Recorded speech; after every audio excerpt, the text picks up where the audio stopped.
Hello, everybody. Oh my God, I feel like a DJ. I've never done this before. Hi, I'm so glad to see people coming into the room. This is wonderful. My name is Anima Kosai. I'm not a DJ. I'm actually a lawyer. We don't typically have music accompanying us when we speak. But this is just such a wonderful topic we felt would be fun. Let's talk about Barbie. And where are we talking about Barbie? On LinkedIn. So this whole thing about does this belong on LinkedIn? Absolutely. Talking about Barbie belongs on LinkedIn because we want to disrupt the typical conventional, oh, this is professional, this is unprofessional. No, we're completely disrupting that. And you see movies are disrupting narratives as well. And Barbie, written by, created by, produced, directed by women, right? Greta Gerwig has, I think, really smashed box office expectations around the world. I don't know the latest, but I know they've gone above, what was it, 700? Okay, if anybody knows the figures, just let me know, right? But on opening week worldwide, they were around 400 million around the world, right? Not just the US. So it's wonderful. This is a movie that everyone's talking about. And I think what was really exciting when I put the request and said, who wants to speak about it? We have here on stage 8 people, right? And normally ask Vernon for us to find speakers. It's like, please, can you speak about this? But this had no issue. Everybody's like, yeah, I'd love to. So it's also a fun topic.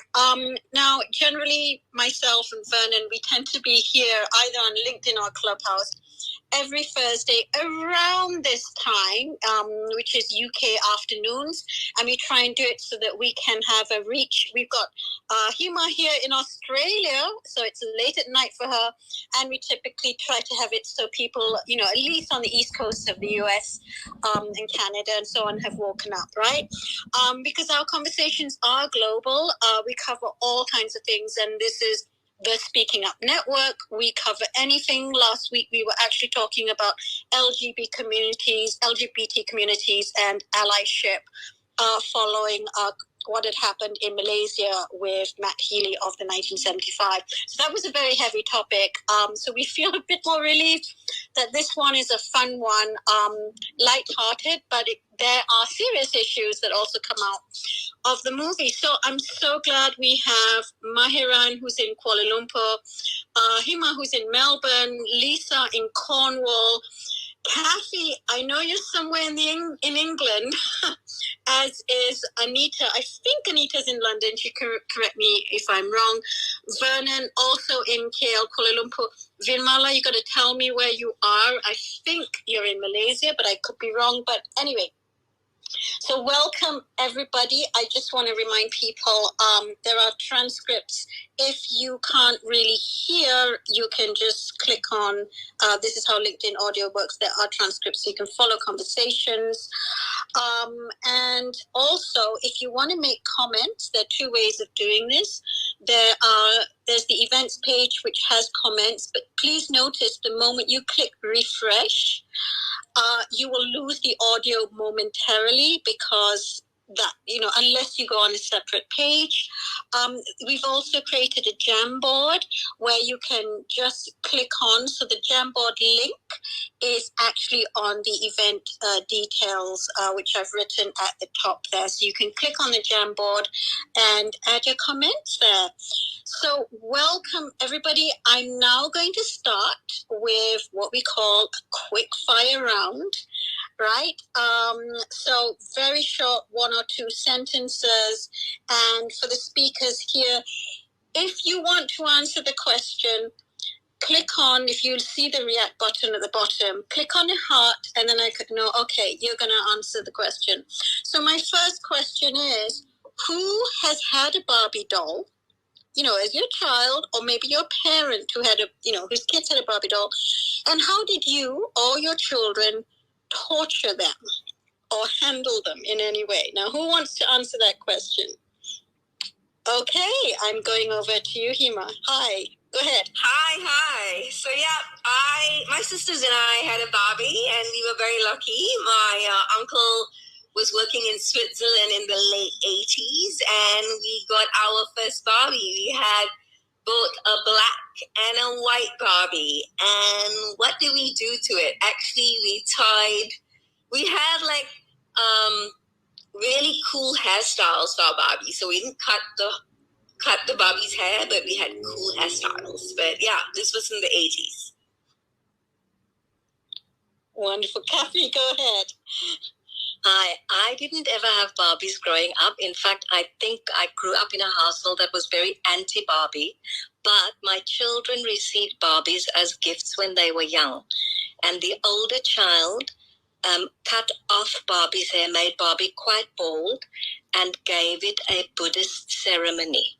So the idea was that Barbie was becoming a nun, which was, of course, the thing about Barbie's plastic. Barbie can do anything, right? So that's the story that I bring today. Love that. Thank you. Anybody else want to share here on stage? Just unmute and speak. Vimala? Hi, good evening, everyone. I'm Vimala from Kuala Lumpur, Malaysia. I didn't have a Barbie. I was born a long time ago. So there was no Barbie. Barbie hadn't been invented. So I only met Barbie once at my friend's daughter's house. She invited us upstairs for us to have a Barbie party. So that was my first meeting with Barbie. So that's my experience. Thank you, Vimala. Anybody? Anita, do you want to share? Go ahead. I also didn't have my own Barbie growing up, but it would be my highlight of my week when I could go play at my cousin's house and they had lots of Barbies. So I couldn't ever mistreat my Barbies because they were never mine, but we played with them so delicately. We'd come up with all these storylines, and yeah, it was just the highlight of playing with them. I absolutely adored that time. Wow, thank you. Anybody else? Lisa, go ahead.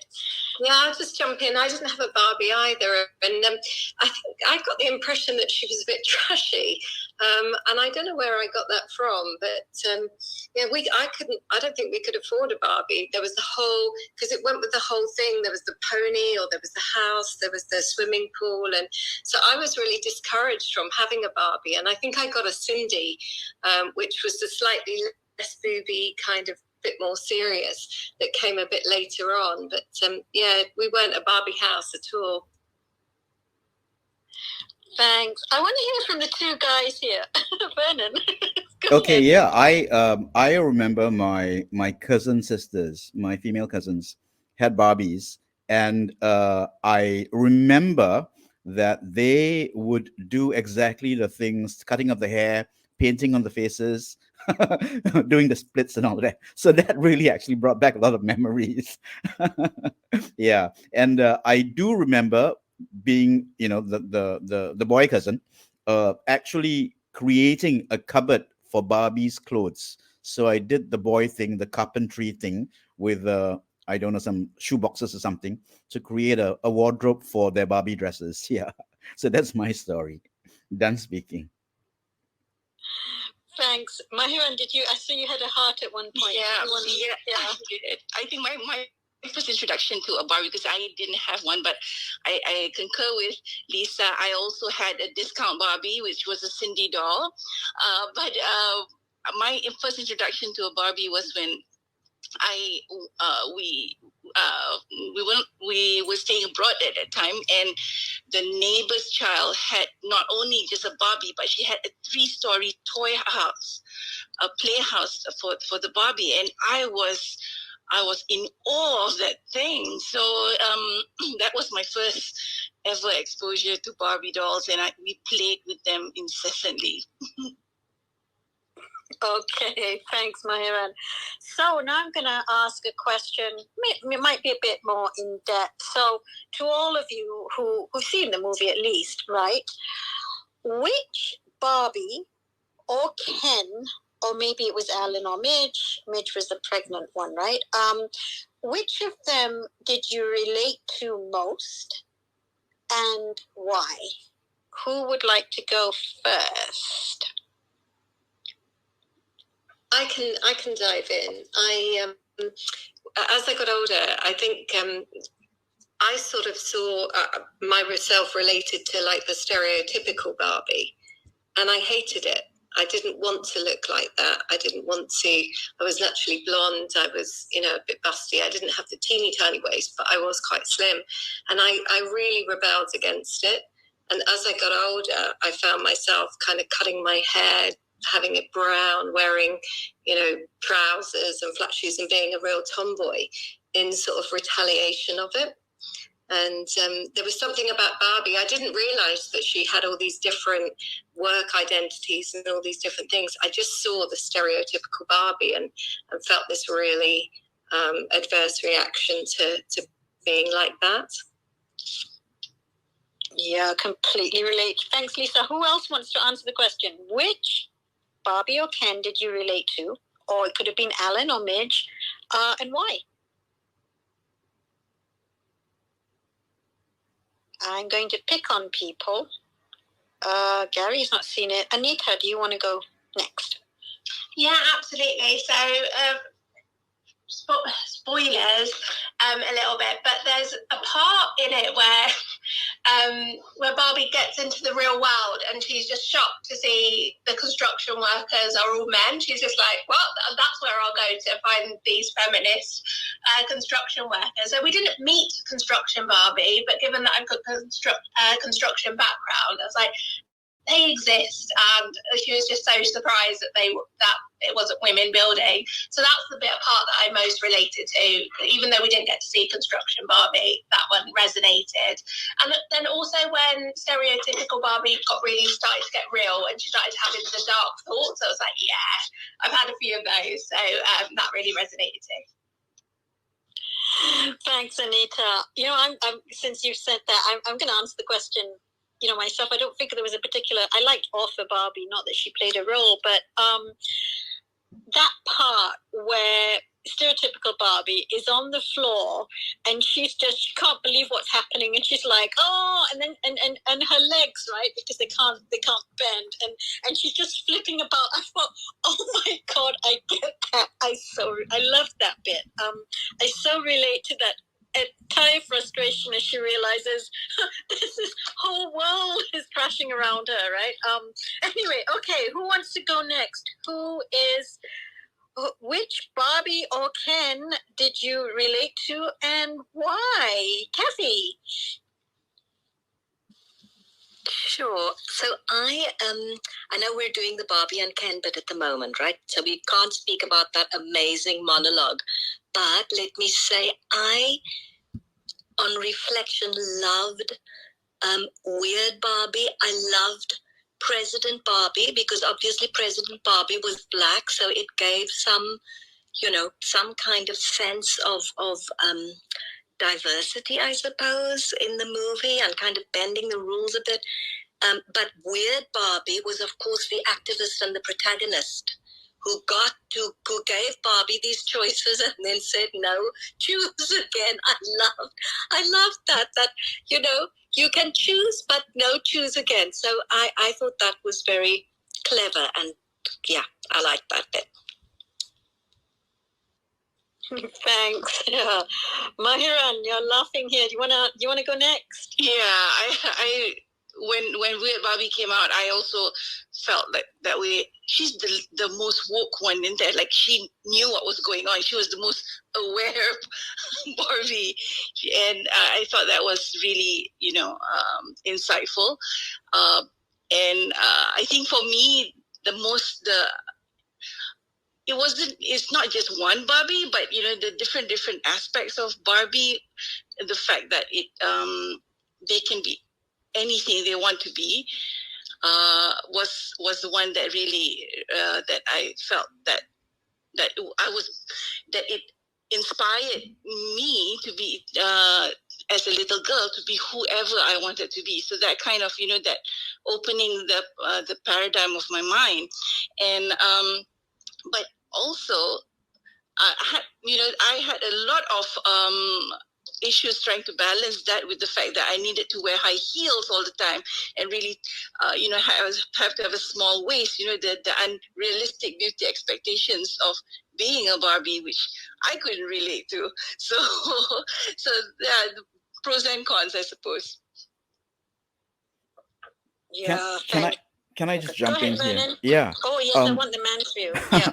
Yeah, what Mahiran just mentioned about the being the most woke Barbie and actually opening up stereotypical Barbie's eyes to the the bottle and the possibilities and how she had to come alive to certain realities.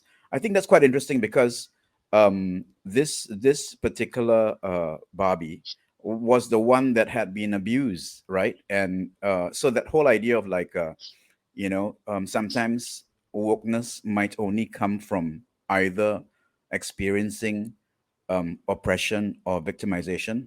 And so when I saw Weird Barbie, I burst out laughing because I just remembered what my little cousins had done to their Barbies. Splitting the legs and cutting the hair and drawing on the faces and stuff like that. And when woke Weird Barbie, basically allowed for stereotypical Barbie into certain insights. To me, that was really, really special. Yeah, I just thought I'd like to share that. Thank you, Vernon. Was there any Ken that you related to? Well, I thought it was really interesting that the second Ken was Simu Liu. That they chose, a colored person to play that part, and an Asian American. Yeah, an Asian American. And I was just wondering whether, they could actually that whether it was talked about, the America China situation, and whether that was part of, or was I reading too much into it? But yeah, in terms of the Kens, that was what came to mind. That Simu Liu was the what shall I say, the antagonist to the male protagonist. Yeah, done speaking. And maybe that's something we can, sort of explore here in terms of how diverse or not diverse the Barbies or the Barbie world was. But I just want to go around. Anybody else would like to sort of respond to which Barbie or Ken they related to and why? Just unmute and speak.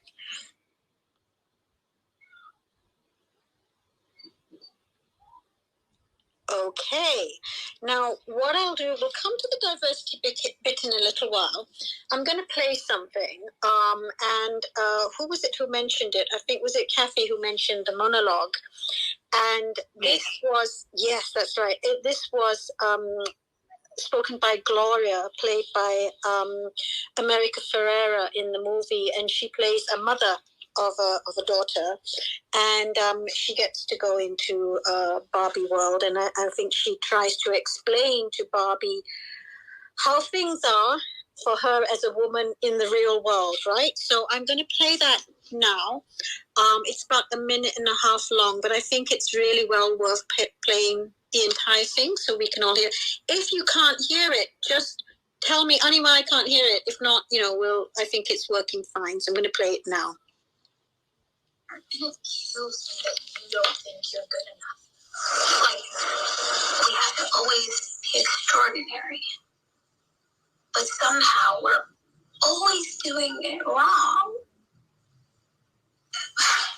You have to be thin, but not too thin. And you can never say you want to be thin. You have to say you want to be healthy, but also you have to be thin. You have to have money, but you can't ask for money because that's gross. You have to be a boss, but you can't be mean. You have to lead, but you can't squash other people's ideas. You're supposed to love being a mother, but don't talk about your kids all the damn time. You have to be a career woman, but also always be looking out for other people. You have to answer for men's bad behavior, which is insane, but if you point that out, you're accused of complaining. You're supposed to say pretty for men, but not so pretty that you tempt them too much or that you threaten other women because you're supposed to be a part of the sisterhood, but always stand out and always be grateful. But never forget that the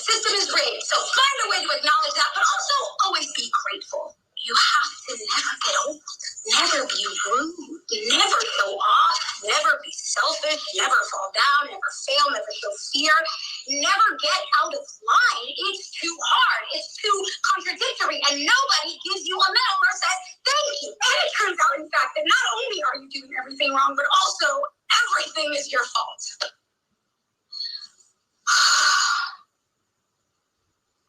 I'm just so tired of watching myself and every single other woman tie herself into knots so that people will like us. Beautiful and so. Okay, I think I teared up watching that. I'd like to know from, people here on the stage, the women, okay, what did you feel watching it? And if you're listening to it again, what did you feel? Who wants to speak? Just unmute and say something.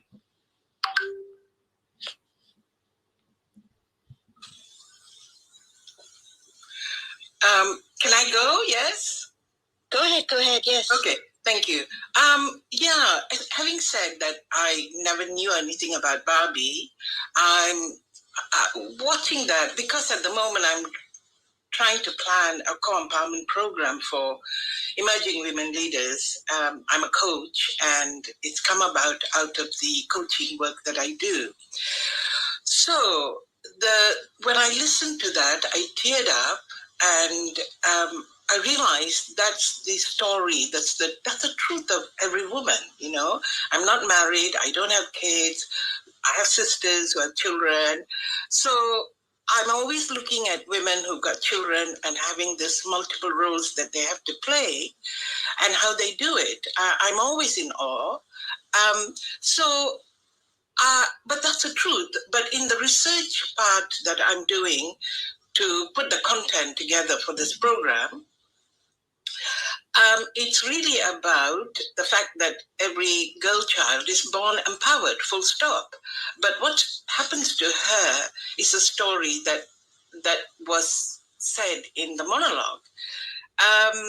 And then I kind of looked at why is it that we lose it? I have a metaphor in the program, which is a crown, a tiara, because every girl gets it.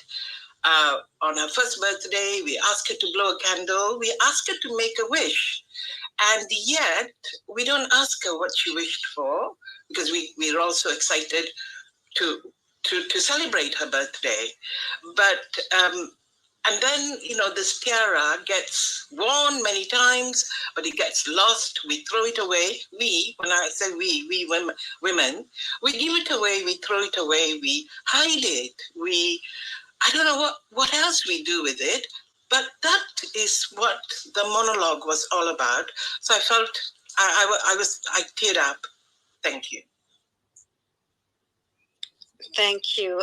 Welcome, Yinka. I don't often bring people up quite as early as this, but I know you clearly wanted to speak. Was it about the monologue, and would you like to share what you felt listening to that? Hi, Anima, thank you very much for bringing me up. I really appreciate it.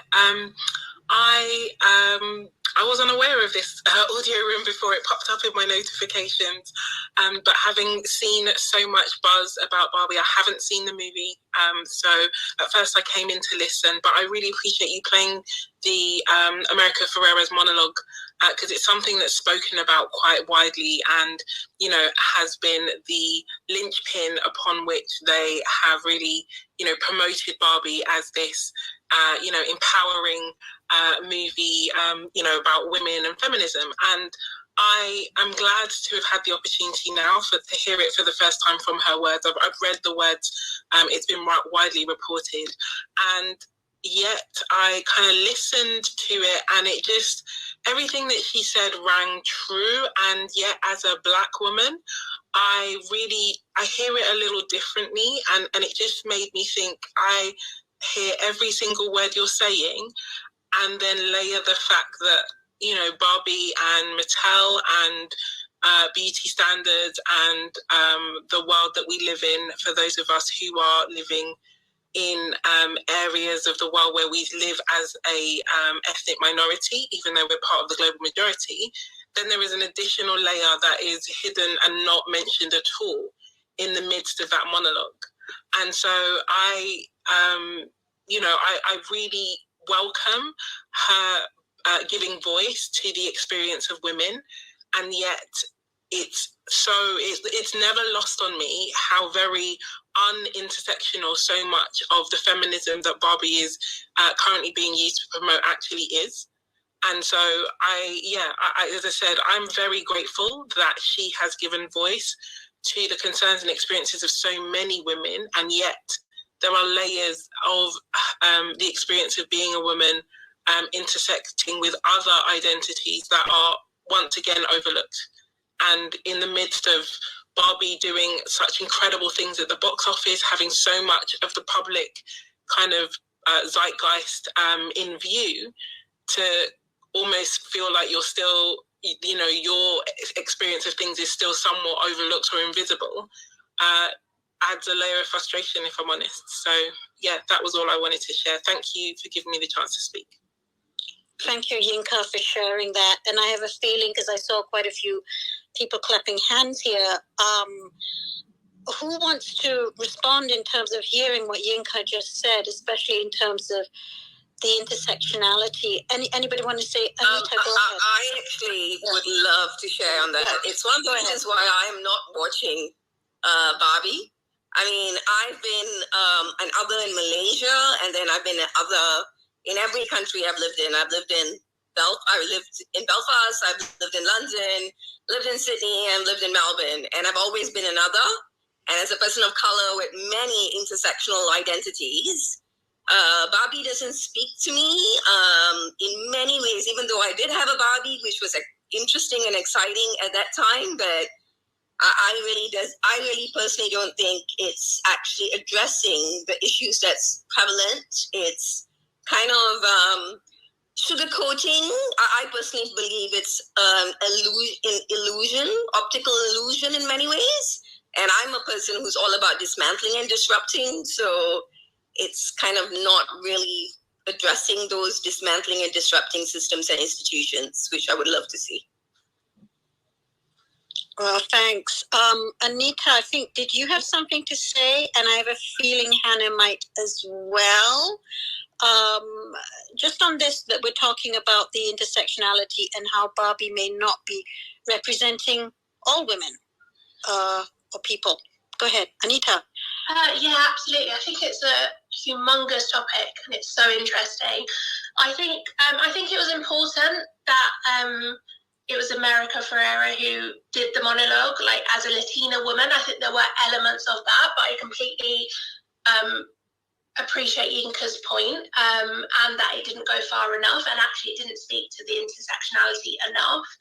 I think Barbie, I mean, I went into this, I was so looking forward to the Barbie movie, I cannot tell you, because the marketing has just been on point, and I've been suckered in with all the nostalgia and the clips of the trailers, which were just built on it being funny.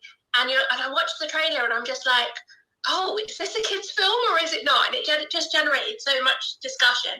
But I did not expect it to be a feminist movie breaking down the patriarchy. I didn't expect that from Barbie. And then it was, and I was pleasantly surprised. But in terms of diversity and ethnic diversity and representation, I don't think it went that far enough at all. I think it did make me think, especially like Simu Liu's casting, like actually, is this like a version of, like actually, is it to an effect the only place where we can get colourblind casting? Because apart from stereotypical Barbie and Ken, they have to be white, blonde, but actually any other Barbie, it kind of didn't matter what race they were. But then because of that, it also meant we lose what race and ethnic identity and cultural identity is. Like, we did have a black Barbie president, brilliant. We had all these races represented and ethnicities, but we never got any cultural significance of that. We never got any depth. We never had any character development of those people, they're not people, dolls, of those Barbies and Ken. So they were there, and we had, different size Barbies, and it was wonderful to see the representation, but the representation only takes us so far, and we just didn't have, because the focus was stereotypical Barbie and Ken, they had character arcs. These were just side characters who didn't have meaningful stories or meaningful character arcs. So that bit was disappointing. I also loved how to a point, they did talk about how Barbie was part of the problem. And, you know, they were quite disparaging. They represented all those different views about how Barbie was part of the problem and disparaging towards women's identity and feminism, but also that how Barbie was part of the solution and empowered women. But in that conversation, they also missed out intersectionality and race. I think Barbie as a brand has come really far in terms of diversity and representation in the last 30 years. My son doesn't have a Barbie himself, but I remember hearing on the nursery runs, that there were white girls saying, I want the latest black Barbie, I want the latest Barbie in a wheelchair. And so I think they are doing things around representation, and that's brilliant, but there's so much more scope to get deeper and actually make those meaningful changes. So it took it to a point, but not far enough. I completely agree with Yinka on that. Thank you, Anita. Does anybody, including Hannah and Mary Jo, who just joined us, anybody want to speak to this intersectionality issue in terms of does Barbie represent all women? Yeah, I think I hear what everyone, and I agree. I think maybe I'm a little bit different because I had zero expectations of the film when I went. Barbie has never represented me as an intersectional woman of the global majority, and I didn't expect the film to do that when I went to watch it. So I had zero expectations at all. So I kind of just took it for what it was. I didn't expect it to. I thought the dream houses looked pretty cool. And that's kind of just what I took from it. I didn't expect it. I had zero expectations. Mattel hasn't really done anything for me. It didn't do anything for me growing it up. So I didn't go in with that expectation. And I think I just expected the film to be what Barbie has always been. So for me, was it going to do anything different? Were they going to include all of this? Were they going to take it that step far? I didn't have that expectation. And I think that's kind of the difference for me. I think I just kind of went in and enjoyed it for what it was. And that was just, a film that had some pretty cool buildings in it. And I think having that expectation for something that's never really done that for us in the first place was something that was, I think I just didn't have that expectation, I think, for them to include and take it to another level, because they just never have. So I think I just went in and enjoyed it. It was an opportunity for me to wear a pink tracksuit that I haven't worn for a really long time.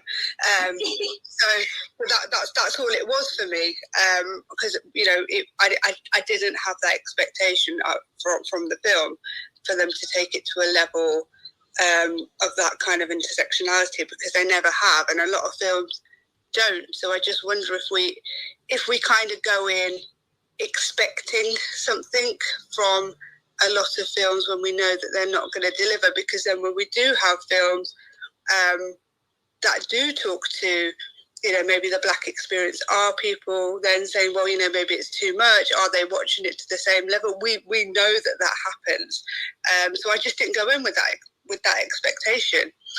I just enjoyed it for what it was, for what I kind of knew it was going to be. And that monologue was that monologue. It was, it was good, and I just took it for what it was. But I knew that it wasn't Barbie is Barbie. Barbie is blonde, skinny, and that's what it always has been. So I kind of knew it just wasn't going to speak to me. So I think I just didn't have that expectation. All right, thank you. Yes, go ahead. Yes, I think you're right. I think what's amazing and what is phenomenal about this is that we're all talking about it, and I think the greatest thing about this film and Barbie is I never had a Barbie. I'm like 50 something.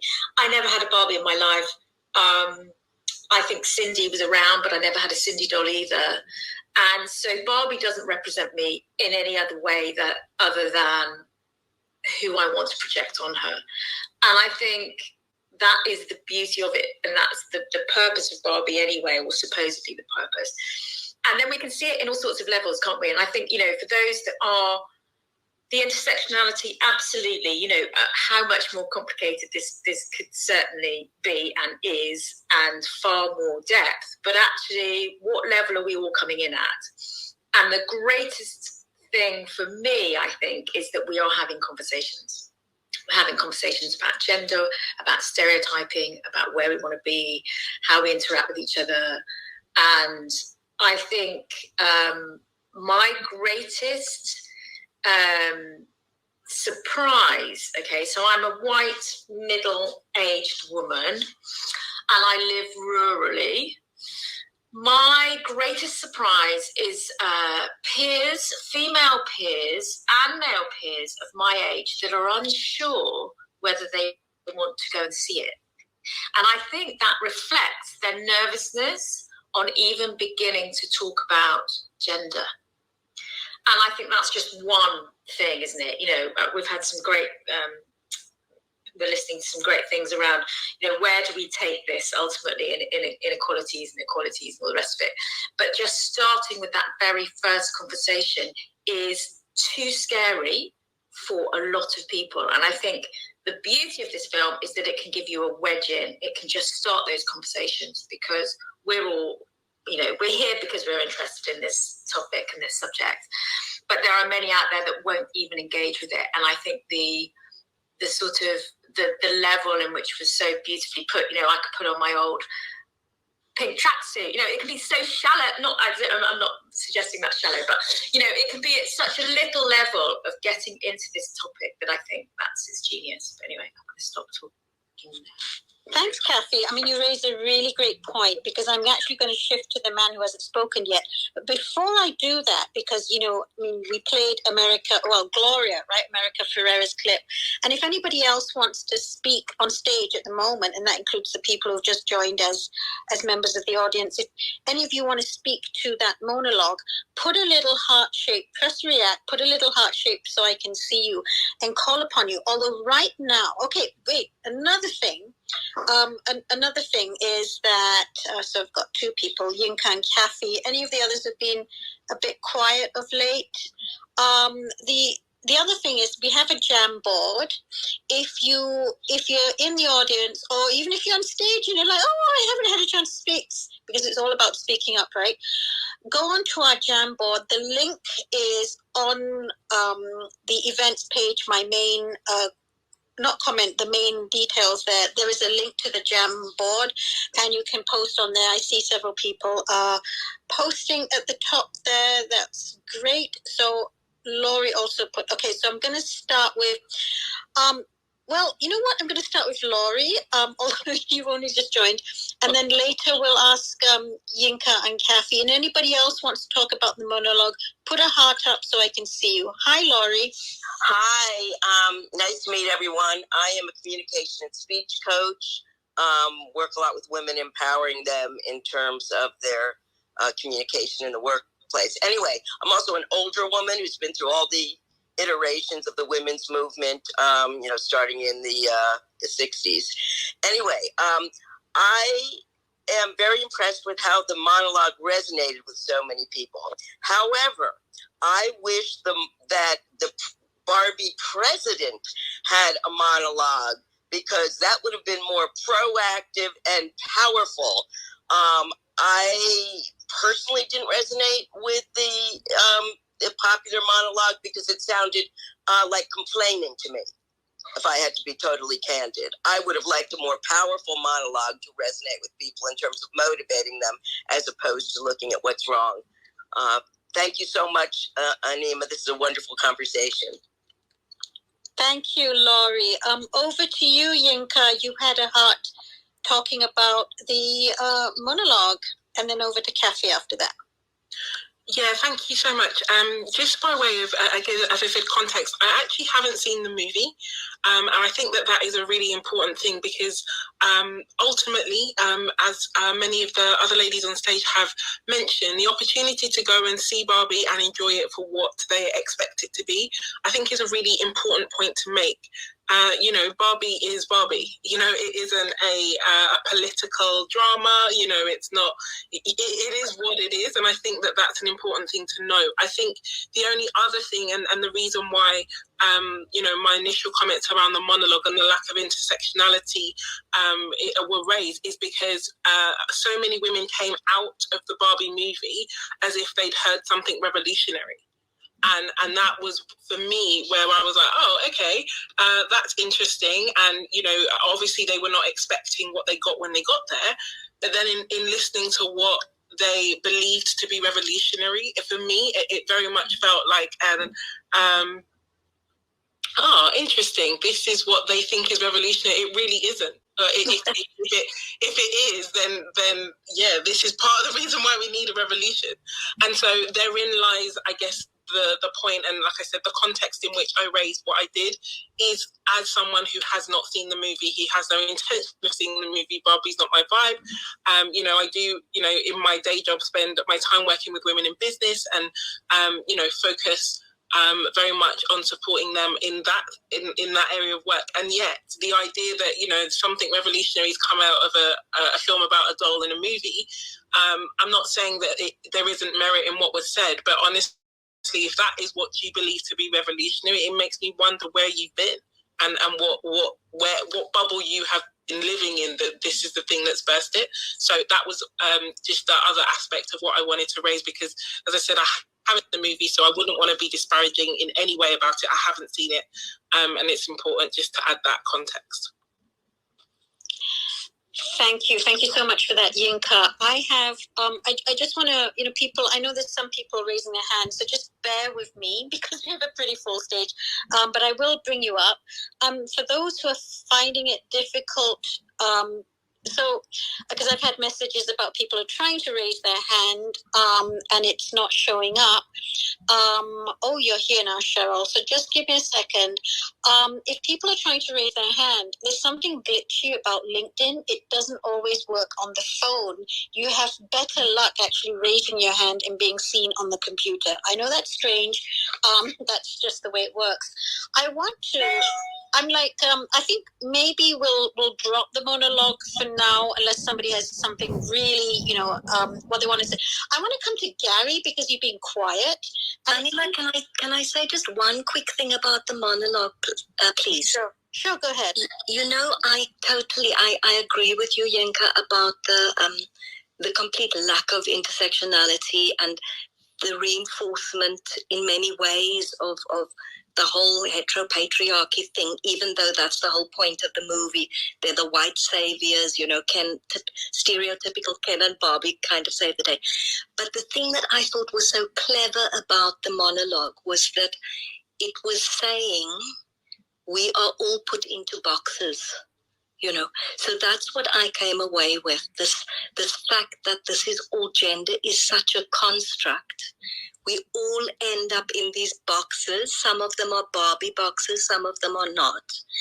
And I really appreciate the fact that so many people from the queer community relate to this plastic thing of Barbie that you can twist and contort and make it into anything. So even though Barbie represents the norm, I suppose we can say, and the social norms in society, I think there are openings that maybe people just take and run with, in terms of drag and whatever else. Yes, it was just that. Thank you so much.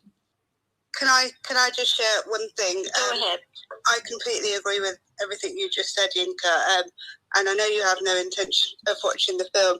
For me, I completely agree with everything you've said, Yinka, about the monologue.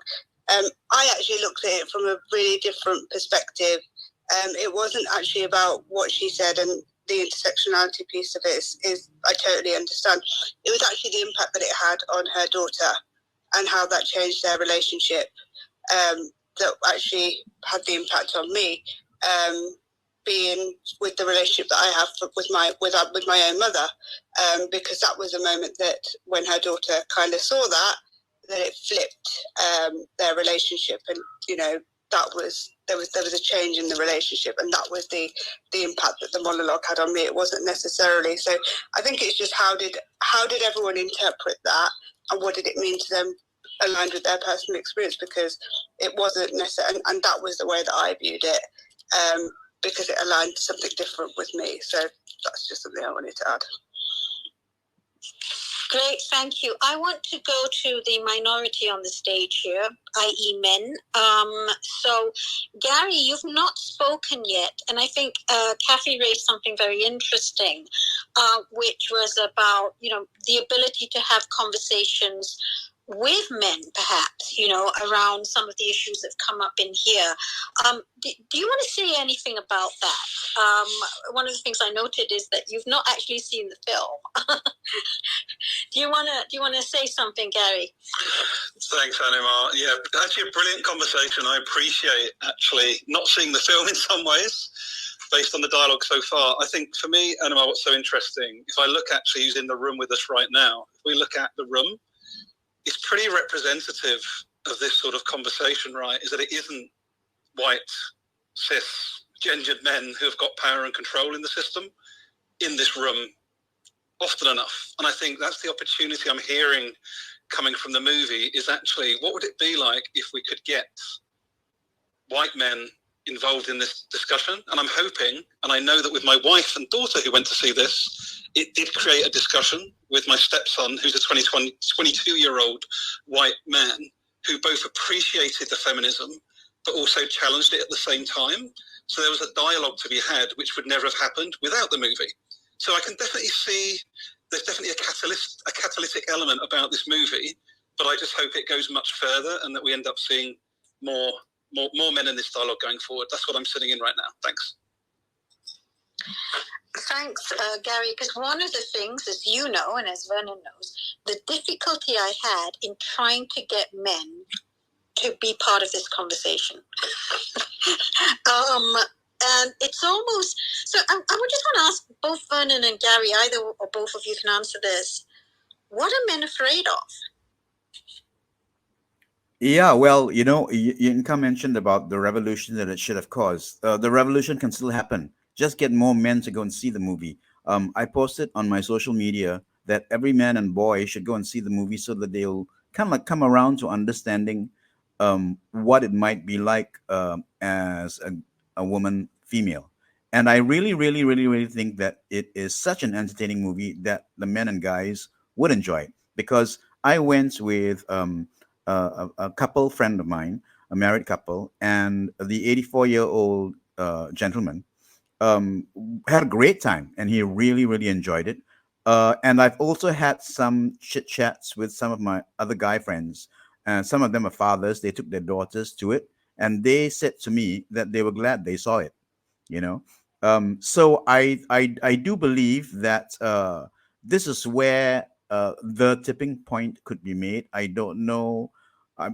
For sure, I've been, I'm definitely going to push out more stuff about it, because I really do believe that it is the start of something quite special. I really, really believe that there was effort in trying to be as all-encompassing and inclusive as possible. And I guess there will be, how shall I say, there will be, you can't really please everybody, but this is a great first step. It's taken a toy enjoyed by girls, and it's turned it into, it's subversive. I mean, I feel the movie is really subversive. That's the way I feel. Yeah, I'm done speaking. Subversive, I love that. And also there's some comments, just some comments coming on the Jamboard. So if anybody wants to say something and hasn't had the chance, you can always go onto the Jamboard, which the link is on the details of this. Lakshmi, I've been trying to bring you up, and for some reason haven't been able to. I know you're raising your hand and I can't get you out. I don't know why. Anima, you're here. Am I able to say something? Yes, you are. Just a second. I'm just because I'm like trying to sort everybody out. So Lakshmi, bear with me. I'm trying to bring you up. And okay, go ahead, Cheryl, and then we'll move over to the other guests who haven't spoken yet. Go ahead. Okay, so I am so biased with the whole of this because I used to actually work with the marketing team at Warner Brothers, and I know the marketing manager very personally. So for me, when I saw all the trailers coming up, and actually I've worked with the Oppenheimer marketing managers as well. So firstly, in my marketing head, I'm looking at the campaign and I'm thinking, yep, absolutely, you're going to go everywhere, everything's going to go pink. That's very typical of the Warner Brothers strategy and what we do. And sorry, I'm still there, what they do. And they did this technique in regards to how they marketed two types of films together before with Batman and Mamma Mia. So what they've already done is already told us which films we're going to see anyway. Now, in my household, it was the opposite. I wanted to go and see I can't even pronounce it, but you know, the Nolan film. My partner wanted to go and see Barbie. Now, Barbie didn't appeal to me for several reasons. One, I knew the conversation around intersectionality was going to be limited because I've worked at Warner Brothers and I know what it's like to experience that internally. And I also understood that the marketing campaigns that they do lead to you to go and see something, but it doesn't necessarily deliver. Now, for me with that film, it's kind of like, who does it speak to about the conversation of inclusion? And if it doesn't speak to everyone, it's just speaking to one market, and we're supposed to get that tick and go, oh, yeah, that's enough. Let's get them in the conversation. I'm not sure that's what we on this call are doing. Yeah, it's great. It's making money. And the reality is they need money in the cinema to get us back in the seats to save the industry. But for our industry with an inclusion, is it enough?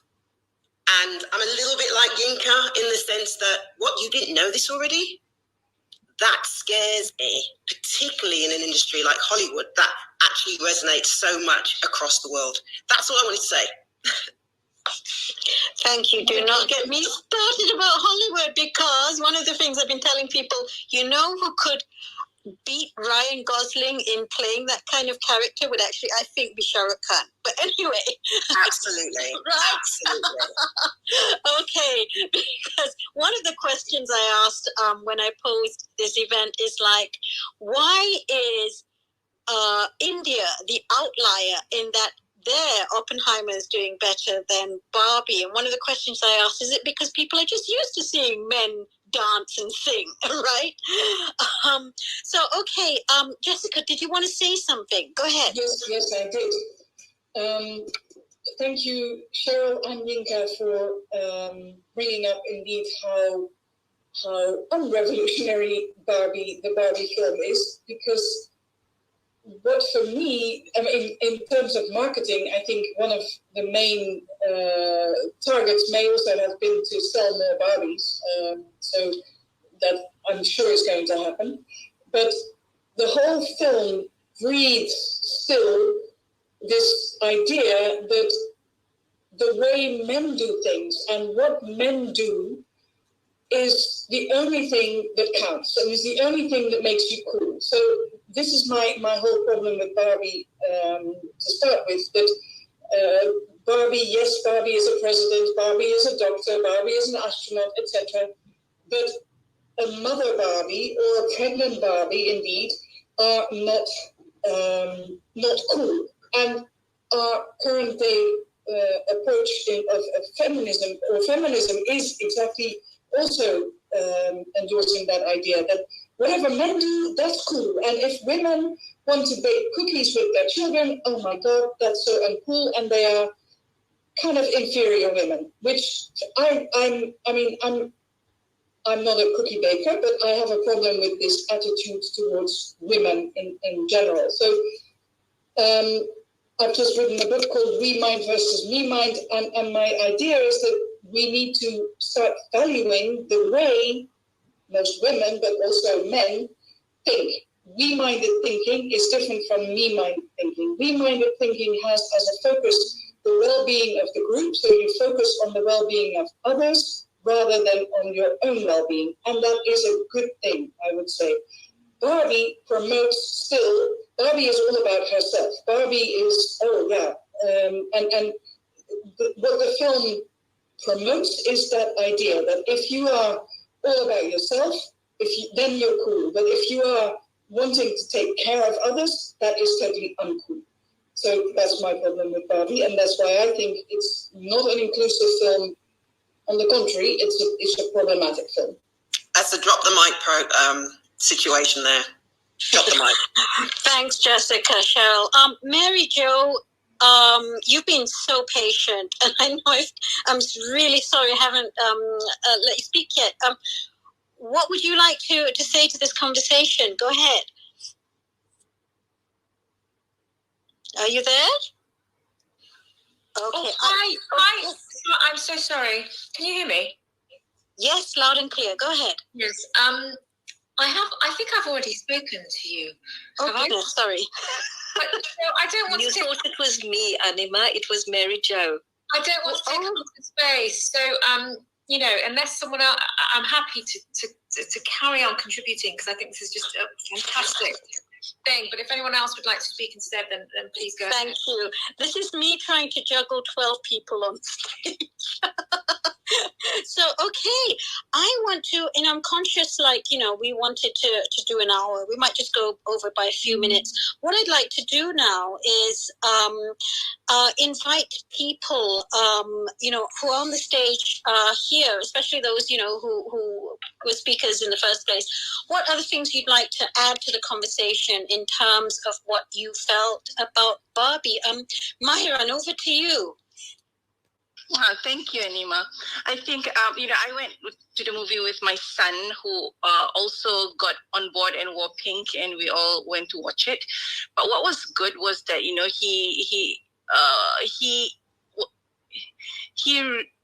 could see how he was mansplaining thing when it came to the Godfather portion of the story.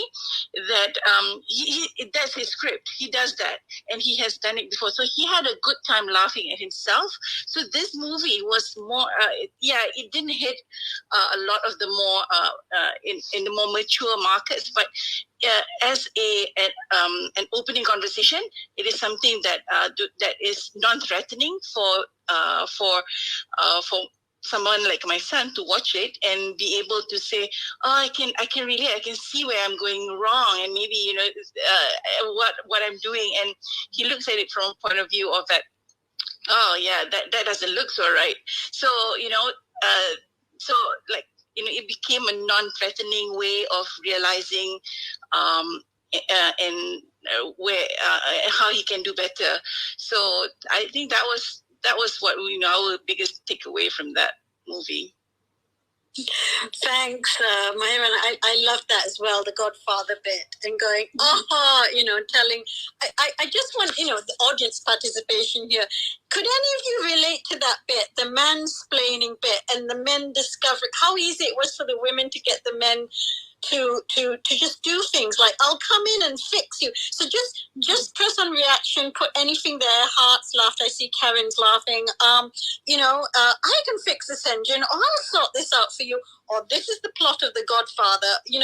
Just if that related to you, and especially if you had men by your side who were like with horror, oh my God, that's me. Just sort of put an emoji up. We can see you. Thanks, Karen, Marine, anybody else?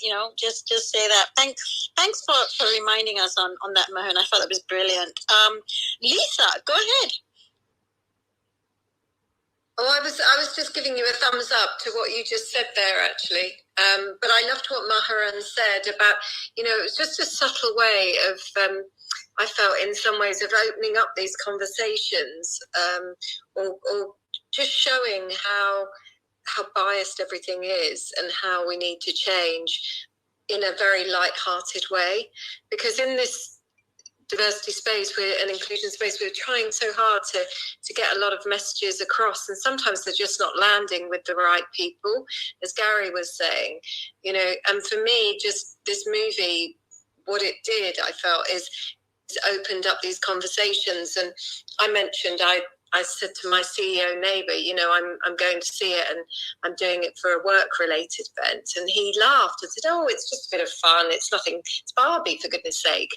And I'm going to say to him, you know, actually, I think it'd be really good to go and watch it, because it will give you a different perspective on things that perhaps you haven't thought about.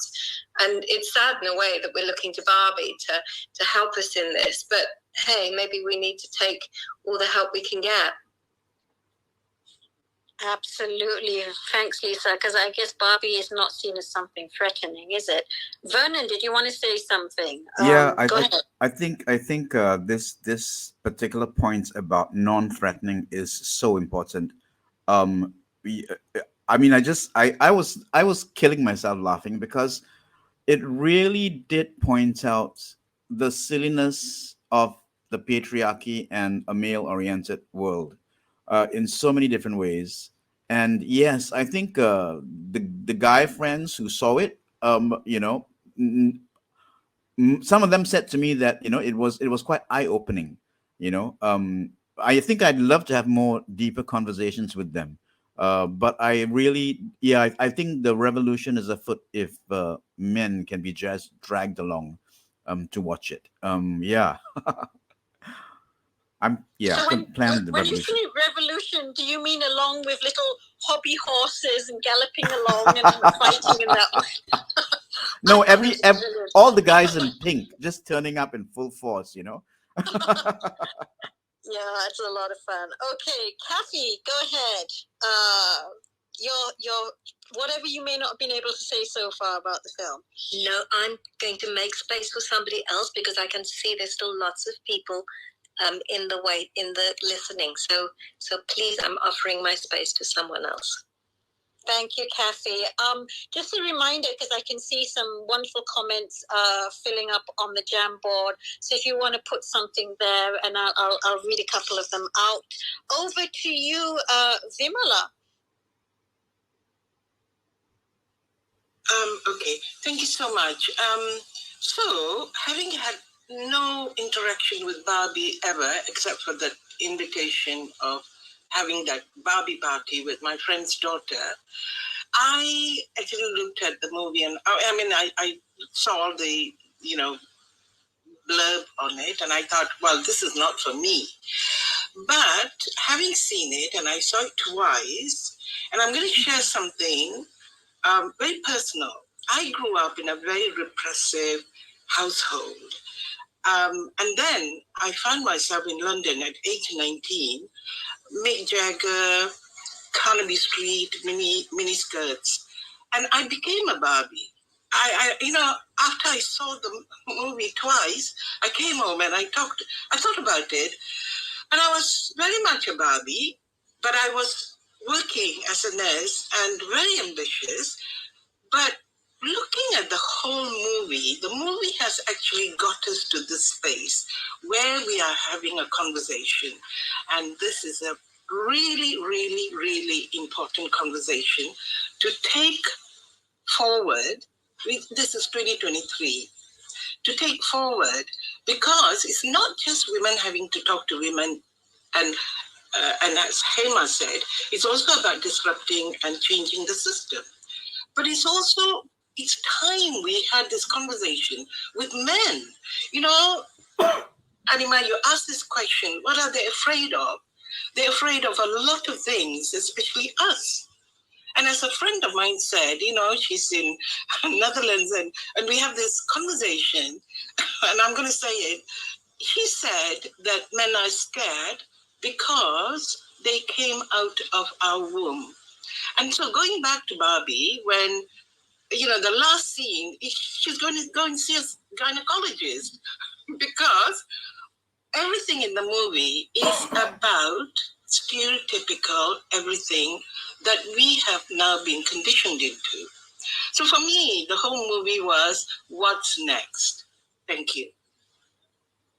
Wow, I loved hearing that. Thank you so much. Thank you so much for that.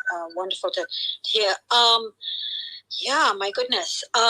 Conscious of time, so we're going to move to the remaining 4 people on the stage and hear your whatever you may want to add about Barbie that you've not had a chance to say so far. Anita, over to you. I'm not sure I've got anything to add, really. I just thought it was, I think it's amazing that it's generated these discussions, and that people can take, different things from it, but it's also it's incredibly powerful that it's also generated this huge backlash.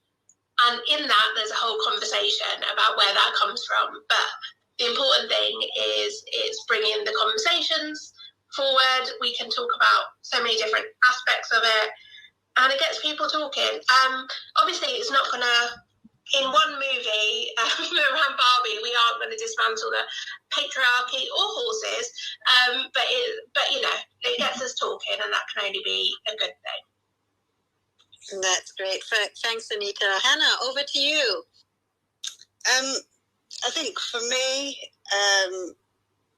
like I said, I just watched the film for what it was, because for me, I work in anti-racism. I work with my husband. He also works in anti-racism, equity, diversity, inclusion, anti-racism. That's what we both work in. We do this every single day. Outside of work, I'm doing this literally from when I wake up until I go to bed, 7 days a week. So for me, the Barbie film, like everybody said, it was light. So that was my break. Because I do this every day. That was, nothing in there was profound for me. And a lot of my team that have watched it as well said, actually I enjoyed it. It was light. So it was nothing profound. It was nothing, that blew my mind. It was, we laughed most of the way. I wasn't dragging my husband. He wasn't shocked by anything. These are conversations we have over dinner. So for us, it was a break to the conversations that we normally have. For women of the global majority, we are talking about this all the time. So for when we're talking about this, I think the question is what are men going to do going forward about this issue? Because it's nothing new to women, especially intersectional women. So I guess here's what are men going to do? Thanks, Hannah. I'm actually also looking at the comments coming in on the Jamboard. There's some great things there. So people who haven't checked it out, go have a look, or you can add to it. One of the things I want to say, it's right in the middle there, following, what we talked about, men fearing, right? So this is, yes, Bimala, this is clearly when you were speaking just now. A man I know saw the movie and believed the ending was Barbie seeking to have a baby without a partner. So much fear. And that's really surprising, because that's not what I saw. I saw a woman who, all this while had not had genitals, actually. Like, hey, I own my body. I have the power over my body, and this is what I'm going to do. I'm going to go see a gynecologist. Sorry, spoiler there. And I think that's taking charge of your own body, and of course thinking about some countries around the world, particularly the US, where some of this is under threat, right? So it's interesting that that's how a man had seen it. Is it men with fear or men who just don't care? So I'm just going to read a couple of things. Somebody saying I was pleasantly surprised that men were going to see it. Not just cishet men, but others, men with couples. So yeah, there's some great stuff. A lot of people talking about the monologue. Some people talking about the marketing of the movie, as well as the need for more women-led movies. So some great stuff here. Loved how women lift each other up with Good Morning Barbie. So carry on filling in that jam board and adding stuff to it. So Mary Jo, over to you. Anything else you'd like to add?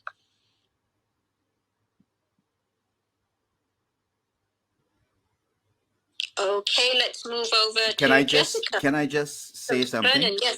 Just listening to everything that's been said, we should have a follow-up session to this, and it should be called Men Who Want to Talk About Barbie the Movie.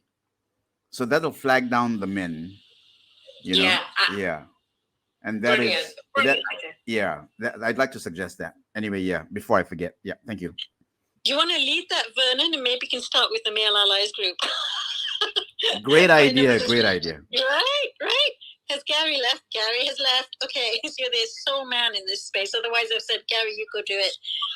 Just this is me. I'm just such a dictator when it comes to the men's group that we're leading, and we are leading. Me, Lisa, and several others.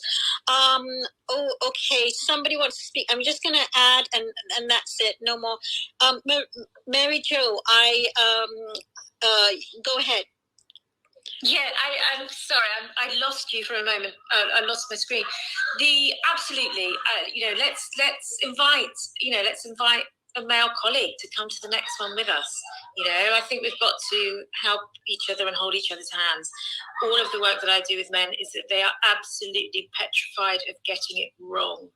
And so everything that we can do to help them recognize that it's no right or wrong, that we're all making mistakes together, then I think we might have more success in moving with the group that we really need to move from. And Barbie's such fun. This has been a fun lunchtime for me. So Anima, thank you so much. Brilliant. I'm really pleased to be here. You're most welcome. Jessica, anything else you want to add that we might not have mentioned so far? Yes, thank you. Well, I'm very encouraged by the men who are here, indeed, who are ready to listen, because that's always a problem to have men being even remotely interested in gender issues or inclusivity issues. In terms of fear, I think that one big fear of men in the work fields, not in Barbie land maybe, but is their loss of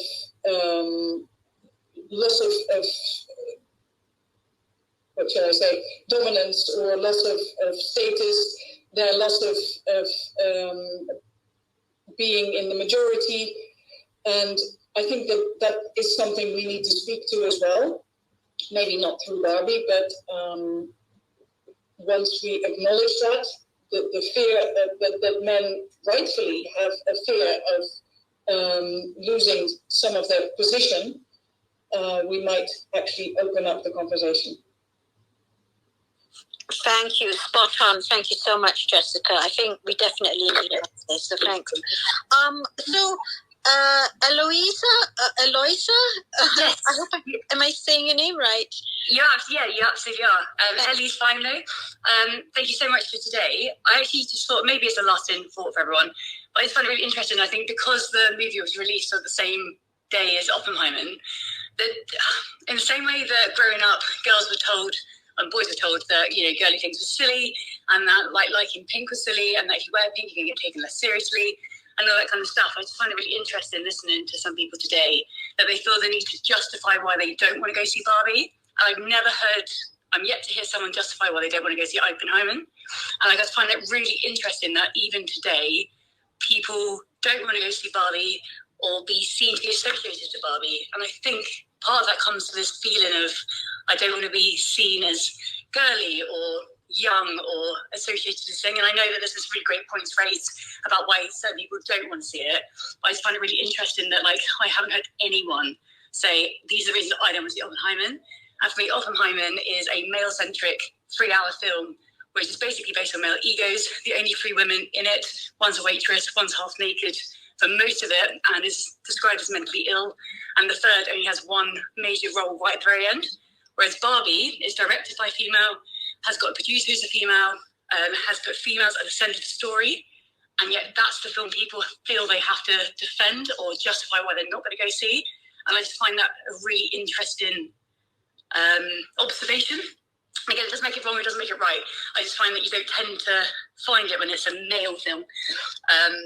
And maybe that's something we all need to think about. Maybe we still, for whatever reason, think that predominantly feminine things are wrong, or certainly puts us on the back foot. Whereas actually I found the film empowering. I felt that, again, it started conversations which has come up a lot here. I think that men should absolutely go see it. I think women should absolutely go see it. And not because it's Barbie. I think because it's everything more than Barbie. It's literally putting women at the center of it. And I think the reason why so many people are engaging with it is because, and again, it's not a shock. And I think that Yinka did a really great point there. It's like, this shouldn't be a shock for anyone. But I think so many people can put their heads in the sand. And what this did is put people in a cinema, which they're less likely to leave. So for 2 hours, they had to listen to it. And not only listen to it, but listen to it from the point of view of a woman. And when you consider that most men only engage with female-led content 20% of the time, this was a really great opportunity to actually say, this is how women feel, not all women, obviously, but this is how a percentage of women feel in these environments, in the patriarchy, and we need you to listen to it. And if you laugh at the same time, great, but if you don't, again, hopefully you're having those conversations when you leave. Sorry, that was longer than I was hoping it to be, but yeah, I just thought I'd throw that in the mix. Well, I think what you've thrown into the mix is so powerful. I'm so glad that you've said this, and also comparing it with Oppenheimer. And I think what's really interesting is that it's probably almost double in terms of how much it's been raking in compared to Oppenheimer. And it's interesting that you've mentioned people haven't explained why they're not seeing it, Oppenheimer.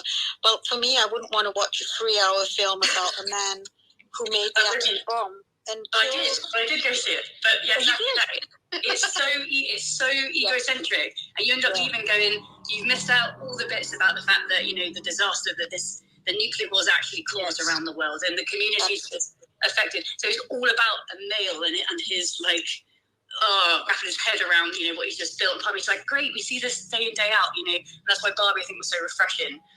So like, yeah.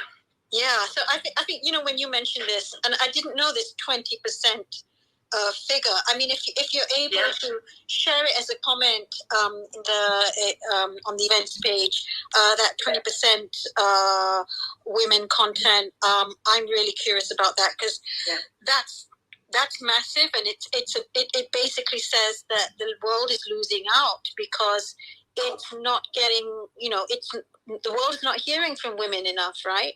So thank you so much for that. Yeah, and I'd just like to add very quickly, because I saw Oppenheimer on Monday and then saw Barbie on Wednesday. And I liked both. I liked Oppenheimer and I liked Barbie. And if somebody had a chance to see one movie between the two of them, I'd say, please go and see Barbie, because it is a much cleverer film. Yeah. Done speaking. Thank you. I love that, Vernon. That's so brilliant. I'm just going to give you a big shout out for that. Thank you. And use that as the opening to bring more men to this conversation, please.